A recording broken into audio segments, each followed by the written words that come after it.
కామారెడ్డి జిల్లాలో urea app విధానంపై రైతులు తీవ్ర ఆగ్రహాన్ని వ్యక్తం చేస్తున్నారు. ప్రభుత్వం తీసుకొచ్చిన ఆన్లైన్ యాప్ వల్ల తమకు యూరియా అందడం లేదంటూ రోడ్డెక్కి నిరసన చేపట్టారు. నిమిషాల వ్యవధిలోనే బుకింగ్స్ పూర్తవుతున్నాయని, అసలైన రైతులకు ఎరువులు దొరకడం లేదని ఆవేదన వ్యక్తం చేస్తున్నారు. ఉప్పల్వాయి గ్రామం బస్టాండ్ వద్ద రైతులు ధర్నాకు దిగారు. యాప్ విధానాన్ని తక్షణమే రద్దు చేసి పాత పద్ధతిలోనే యూరియా పంపిణీ చేయాలని డిమాండ్ చేస్తున్నారు.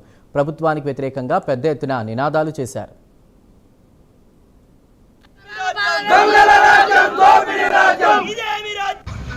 చిన్న చితక రైతులు, చదువురాని రైతులు, మహిళలు, ఎవరికైనా చిన్న చిన్న ఫోన్లు ఉన్నోళ్ళు కానీ, మా నాటువంటి చదువు అచ్చిరాని చదువుతోని పెద్ద ఫోన్ ఉన్నా కానీ యూరియా యాప్ చేసుకుందామంటే వీలు లేదు.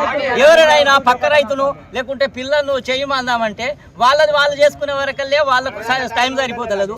మాకు సాయం చేద్దామంటే వాళ్ళకు టైం సరిపోతలేదు, మాకు యూరియా దొరుకుతలేదు.